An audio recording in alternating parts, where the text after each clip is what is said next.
अस्सलाम वालेकुम। आज जो हम आर्टिकल डिस्कस करेंगे वो है community and living world in space. तो सबसे पहले कम्युनिटी, तो इसमें जो कम्युनिटी का लफ्ज़ आता है इसमें होता है कि पॉपुलेशन यानी different populations of different populations of different species।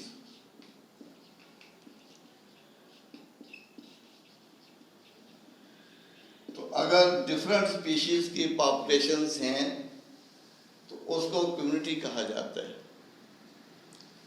जबकि एक स्पीशीज की भी कई पॉपुलेशंस होती हैं। जैसे फैसलाबाद की इंसानी पॉपुलेशन है, लाहौर की ह्यूमन पॉपुलेशन है, तो दोनों पॉपुलेशंस स्पीशीज एक है। तो कम्युनिटी उस वक्त हम ये लफ्ज़ इस्तेमाल करते हैं जब मुख्तलिफ स्पीशीज़ के जानदार इकट्ठे हो जाएं, मतलब प्लांट्स भी हों, डिफरेंट टाइप्स के एनिमल्स भी हों, और वो एक ही जगह पर एक ही टाइम पर एग्जिस्ट करें। अगर वो एक ही जगह पर एक ही टाइम पर एग्जिस्ट करते हैं तो उसको कम्युनिटी कहा जाएगा। तो इसमें मेंशन करना ज़रूरी होता है कि डिफरेंट स्पीशीज़ की पॉपुलेशंस, उसको कम्युनिटी कहा जाता है। अब जो कम्युनिटी होती है ये डायनामिक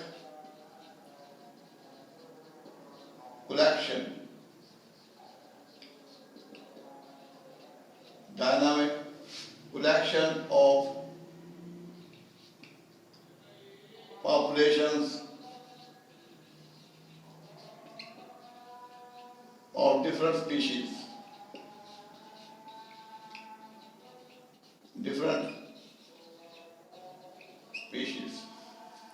अब डायनामिक इसका मतलब होते हैं चेंजेबल, कि इन पॉपुलेशंस में चेंज आ सकती है। एक पॉपुलेशन जो है वो इंक्रीज हो सकती है और दूसरी पॉपुलेशन डिक्रीज हो सकती है। तो ये जो इंक्रीज होती है पॉपुलेशन में, increase in one population and decrease in other population, decrease in other population।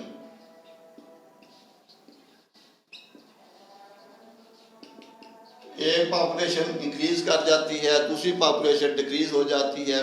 उसके बाद जो डिक्रीज हो रही है पॉपुलेशन वो इंक्रीज होना शुरू हो जाती है, जो इंक्रीज हो रही हो वो डिक्रीज होना शुरू हो जाती है। इस तरह से इकोसिस्टम अपने आप को मेंटेन रखता है। और ये जो इंक्रीज होती है डिक्रीज होती है ये होगी due to fluctuations,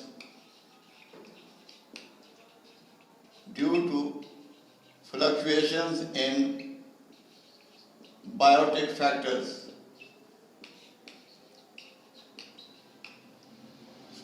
abiotic factors, due to fluctuations in abiotic factors। तो abiotic factors में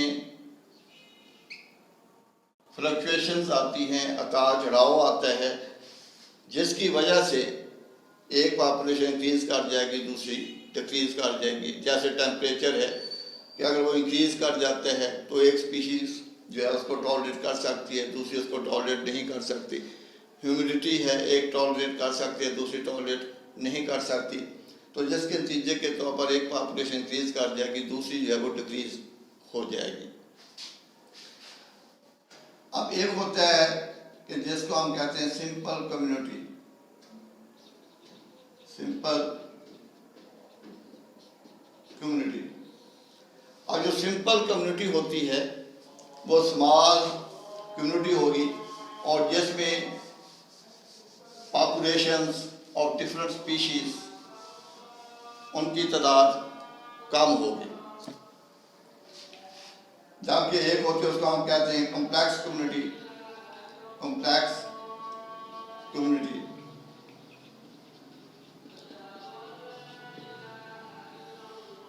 तो एक होगी सिंपल कम्युनिटी, एक होगी कॉम्प्लेक्स कम्युनिटी। जो कॉम्प्लेक्स कम्युनिटी होती है जो वेल इंटरलेटेड होगी,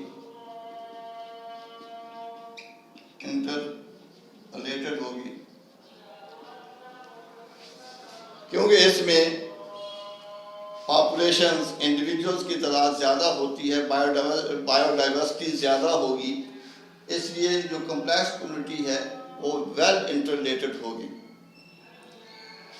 अगर स्मॉल कम्युनिटी जिसको सिंपल कम्युनिटी कहा जाता है, अगर उसमें एक स्मॉल चेंज आती है और वो चेंज स्मॉल कम्युनिटी के लिए ड्रास्टिक होगी, स्मॉल कम्युनिटी के लिए वो चेंज ड्रास्टिक होगी और लॉन्ग लास्टिंग होगी, लॉन्ग लास्टिंग, क्योंकि उसमें जो मेंबर्स हैं, इंडिविजुअल्स हैं, उनकी तादाद कम होगी। और अगर सपोज करें कि एक प्लांट की डेथ हो जाती है तो उसका सिंपल कम्युनिटी पर सीरियस इफेक्ट होगा, ड्रास्टिक इफेक्ट होगा और वो इफेक्ट लॉन्ग लास्टिंग होगा। जबकि कॉम्प्लेक्स कम्युनिटी में चेंज से ज़्यादा इफेक्ट नहीं होगा। और इस तरह से जो कम्युनिटी होती है उसमें जो इंटरेक्शंस होती हैं जानदारों के दरमियान, तो वो इंटरेक्शंस वो कई शेयर्स उनकी डेवलप हो जाती हैं। तो शेयर्स ऑफ इंटरेक्शंस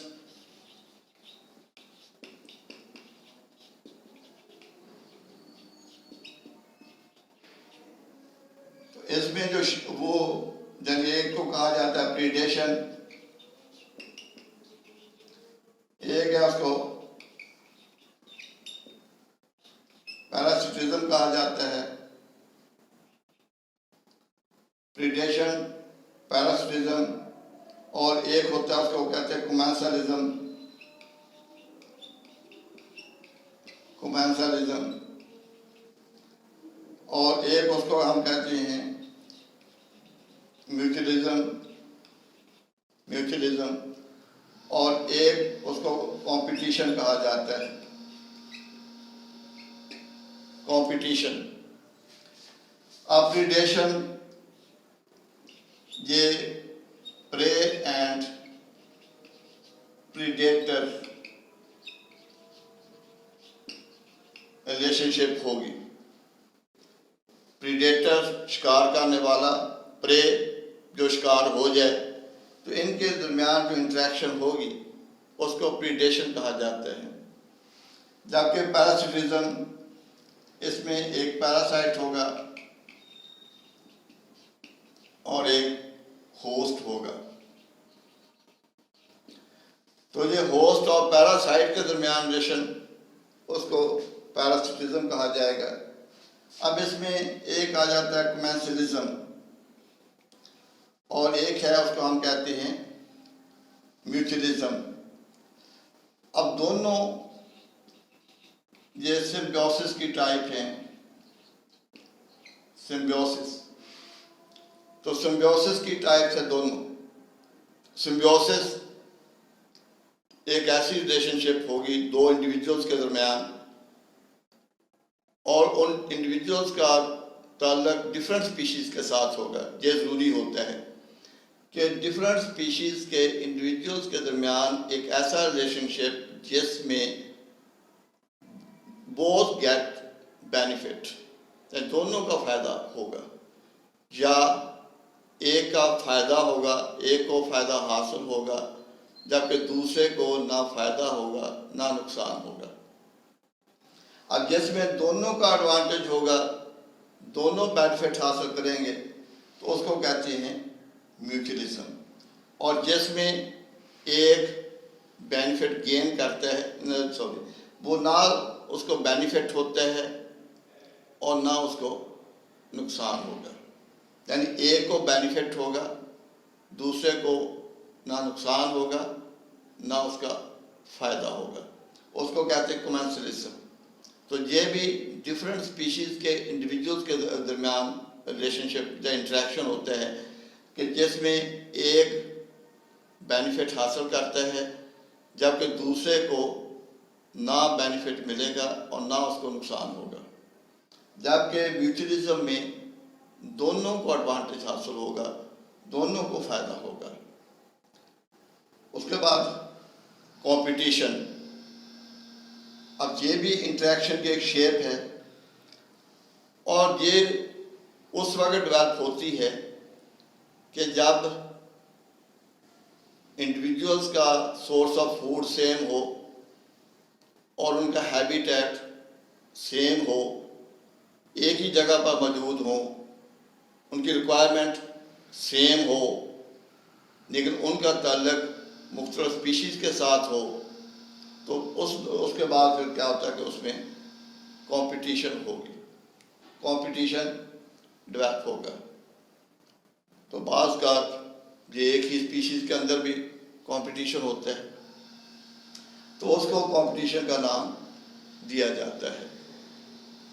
तो ये तो था कम्युनिटी, और जिसमें आपने ये देखा कि कम्युनिटी क्या होती है कि जिसमें different populations of different species, और एक कम्युनिटी जो सिंपल भी हो सकती है, कम्प्लेक्स भी हो सकती है, और ये dynamic collection of different populations होती हैं। डायनामिक चेंज हो जाना जिसमें एक पॉपुलेशन इंक्रीज कर सकती है, दूसरी डिक्रीज हो सकती है, और जो होगा ड्यू टू एबायोटिक फैक्टर्स। तो अगला जो आर्टिकल वो है लिविंग वर्ल्ड इन स्पेस। अब जो लिविंग वर्ल्ड इन स्पेस, तो लिविंग वर्ल्ड इन स्पेस, तो आजकल इनॉर्मस साइंस इसका डेवलप हो चुका है।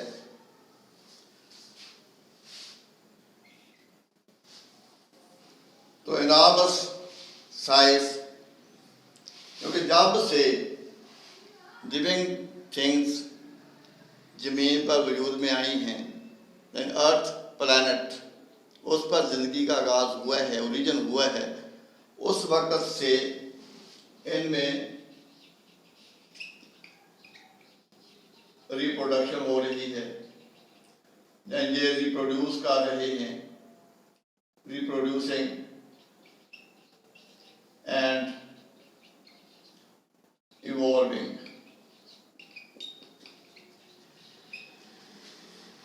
रिप्रोडक्शन भी हो रही है और इनमें एवोल्यूशन का प्रोसेस भी हो रहा है। जो रिप्रोडक्शन का प्रोसेस है उसमें इंडिविजुअल्स की तादाद में इंक्रीज़ होगी, जबकि एवोल्यूशन में नई स्पीशीज़ वजूद में आती हैं और जिसकी वजह से जानदारों की मुख्तलिफ वैराइटीज़ डेवलप हो जाती हैं। तो इस तरह से आजकल दुनिया के हर हिस्से में लिविंग ऑर्गेनिजम्स बकसरत पाए जाते हैं। अब लिविंग वर्ल्ड इन स्पेस ये हम कैसे स्टडी कर सकते हैं, उसमें हम देखेंगे बायोम। तो बायोम की मदद से हम living world in space study कर सकते हैं। जहाँ पर स्पेस से मुराद जगह है।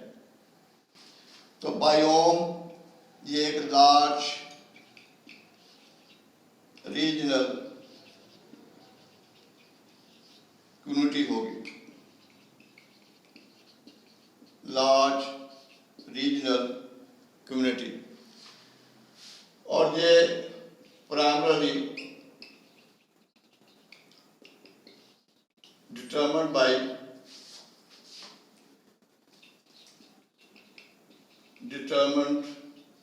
बाय क्लाइमेट, जिसको क्लाइमेट डिटरमिन करते हैं, आबो हवा डिटरमिन करती है, उसको बायोम कहा जाता है।